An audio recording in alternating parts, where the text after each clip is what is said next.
Přijeli jsme do klubu Futuru setkat se s některými muzikanty z kapely Pain of Salvation. A teď máme u sebe švédského kytaristu Pera Schelandera, který je známý také ze svého působení v kapelách House of Shakira a také Royal Hunt. Hi. Hi. So first, you are playing already 2 years, if I'm not wrong, in Pain of Salvation. Yeah, it's been 2 years since I did the first show. How does it all Very good. Actually, you told me that Daniel called you and he expected you to play 2 or 3 days after he called you the first Only show. one day. Only he one day. called me on, I think it was Thursday afternoon, and the show was on Friday. But then we already had decided to do a show a couple of weeks later, but the first one actually was a charity gig. And everything worked well from the very beginning. Perfect. Perfect. No, of course not. But it's kind of funny because we will have time after the sound check to do some rehearsal. But in the end, we didn't rehearse that much. We just talked a lot, and it's showtime. So at the end, we didn't play only Pain of Salvation songs. We played some covers as well, so which I already know. But yeah, it was fun. So you're used to improvise in this band? Yes. Was kind it of started in that way, but after I don't improvise that much now. But some are still open. Some parts. Was it supposed from the very beginning that you will have some specific sound? Because before you in the band there were 2 different bass players, and also Daniel has recorded the bass guitar for Skarsik. He has played in a different way, like a guitar player. Yeah. So was it supposed that you must have some specific sound, or he liked your sound from the very beginning? So no, I actually like the bass sound on Skarsik. Many do that, but I think it was good. So when I started, I had that kind of sound already in my gears, I think, quite in talent. And but for this Rose of the tour, we went for the retro sound. So when I recorded the tracks for Rose, those I play on. I don't play on every one. I play on some. I went for the retro sound, which was completely different what I had before. But you're open to... Yeah, I'm open. You don't have to have a fixed sound. The whole thing with Pain of Salvation is progress, and so of course we need to change sound-wise, playing-wise, and so on. Was you actually introduced to some new gear in the band? Was it supposed that you will use some specific effects that you haven't used in the other bands? Or? No, but thanks to Pain of Salvation I met the guys from Ionis. So I had these lovely instruments now, which I didn't have before. I played a regular Fender bass before. So is the Fender your dream bass guitar? This is actually designed to my specifications, so it was very nice, and it plays great. I actually got it from, I think I got it on a Friday afternoon, and 2 hours after I received them, when UPS came with them, I took off for a gig with Pain of Salvation, so I took them immediately to a show. Right out of the box, I went to the show. You got your first mayonnaise bass guitar? Yeah. Right before the show? Yeah, like 2 hours before the show. Wasn't it a bit difficult? No, they played great. And then I have to say that I played my Fender. I played for at least 15 years, and it was still an easy change to this. But they played great out of the box. Okay, when you have now actually the mayonnaise endorsement, since you were in Pain of Salvation. Yes. Yes. Or I met them through that. But so, didn't you have the chance to design your own bass guitar? Or you are just introduced to the new instrument that Daniel gave to you? No, I don't have my own stereo like Daniel had with the Elements guitars, but this is made to my specification, and I guess it's the only existing bass like this, actually, with maple neck and this pickup configuration. This is which I wanted, and yeah, and the dot, and so it's not the regular. And the same goes for the fretless, which has the same pickup configuration, and also an hip shot, which is not standard. And is the sound different? From them? Yes. Yeah. This is an ebony fretboard, yeah. And this is the maple. The maple is a bit brighter, which I like. But on the fretless you want the darker sound. Could you demonstrate us a little bit the sounds of both? They sound so very different anyhow with the fret and without the frets. I don't know if you will hear the difference from the fretboards, but they sound different. Okay, and then could you combine the demonstration with some of the effects that you are using? With some of the effects that you are using. Yeah. And in what kind of songs? Because Pain of Salvation have very different kind of songs from yeah, each album. So but as I said, for this tour we went for a very retro sound. Yes. I don't know if you hear. It's not a specific metal sound. It's very retro and very. We try to get all the frequencies even if you change strings. Here it should be around the same frequency. And this is my EBS amp. That's the classic that has much more retro sound than the rest of the EBS. I have kind of extreme setting for this tour. If you take a look, it's like no treble at all. A lot of everything is like cut, and I have a very good compressor from Taurus, which is used heavily on this tour. It's everything on maximum actually. Oh yeah. Almost. And then I have this is not the Boss pedal, even if it looks like a Boss pedal. It's a friend of mine who built it for me. It's a Boss pedal from the start, but he opens it. It's actually a guitar distortion. But he opens it and fixes it. Stinkfoot is his name. He's like the best pedal guy in the world. So you can send your pedals, your Boss pedals to him, and he will make them sound 7 times better. But he made this. This is the first one he made for bass. For some songs.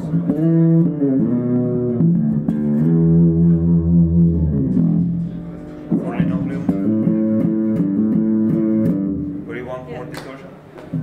And last, I have the fun box or whatever,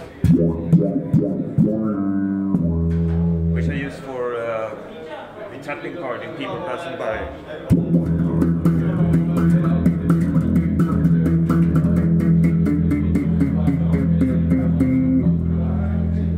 Yeah, which is not played like that, but I will play it like that now. So that's what I'm using for this tour. Yeah, I guess that's it. Actually, what I'm using. And how does the cooperation with EBS work? I have. You have just bought it, or you're working with them? No, I'm working with them. You're working with them. It was like in 2008, I guess. All my other amps was broken, and I was going on tour with Royal Hunt, so I called EBS and asked if I had any new gears, and they had this line just coming up in 2008. So this is actually the first delivery of the classic line, which I like a lot because I wanted a more retro sound even then, and the retro look. So I'm working with them too. So I'm working with EBS, Stinkfoot, Taurus, and my own. Okay, do you have some bass guitar you're dreaming to have, to own? Or would violinists create something that you really want They to could do? Because probably maybe you all have a different riff, so you need a different kind of necks. Yeah, I would like them to build a really extreme high-tech bass, actually, which could be fun. All white and gold hardware, and actually active pickups, because usually I don't like active pickups, but if I would build an extreme bass, I would go for really active pickups. That's all. Okay, so I don't know if it will take place anyhow. And I also would like to have a regular P bass, precision bass, like with precision pickup instead of jazz pickup. This is very, very good because, as you see, it's a jazz pickup and a humbucker, like Music Man influence. But if you have both the pickups all the way up to the max, this one changes to a jazz pickup. So then you have two jazz pickups actually. But if you turn this one off, this changes to a Music Man humbucker.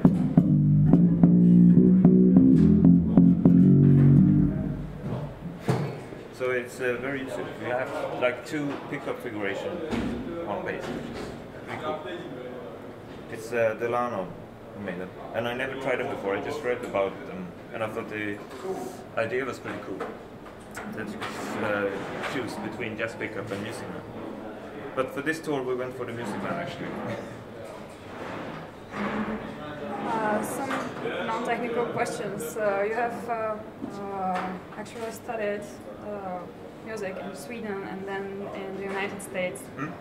So what have you studied actually in Sweden and what have you studied in America? And could you combine the kind of education in both countries, or if the approach of the musicians is different?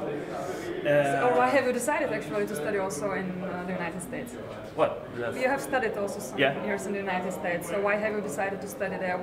It was actually my dream to go there. When I started playing when I was around 15, I was pretty late.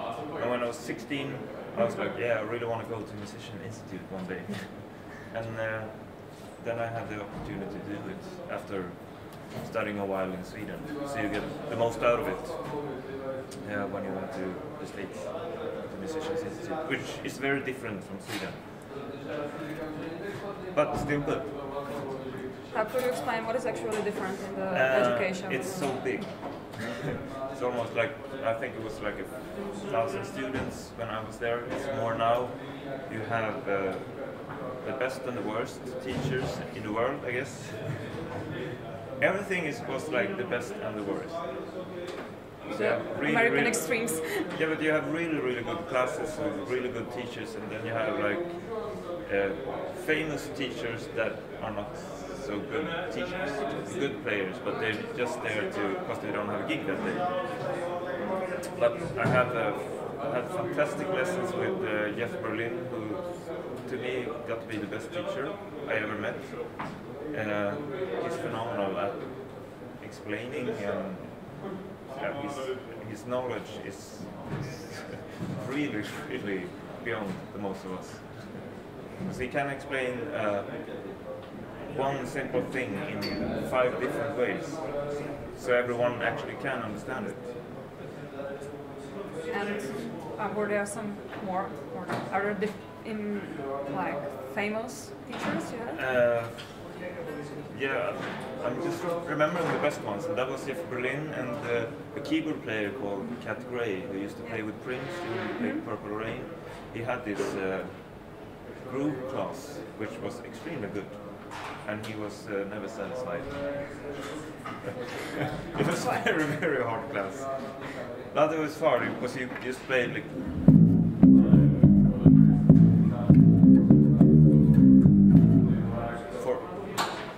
hours. Same riff, and he just stood there and, that's not it. Really funny. Yeah, it was very hard to make him satisfied. And if you made him satisfied when you played that for 2 minutes, maybe he was like, okay, go to the B pattern now. Really difficult. Yeah. Well, then he started again, like now. But he was very, very good.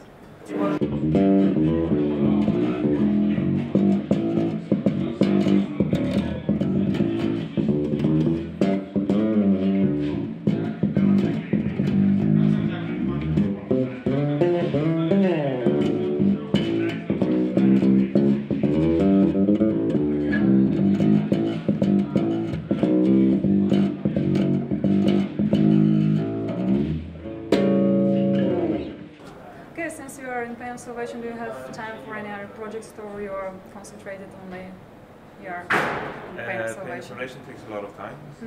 We don't live in the same city, so I have to travel. You are from Stockholm? From Stockholm, yeah. And it takes 1.5 hours or 2 hours, depending on traffic. So consumes a lot of time when we rehearse. But apart from that, we're playing in a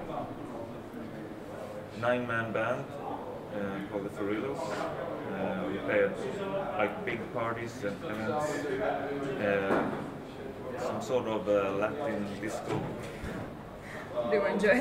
Yeah, it's very fun. It's great musicians, so it's really fun. And since we're only playing like big parties, it's always nice venues and stuff like that. And then I play with the House of Shakira when I don't have the time. Still. I don't have the time.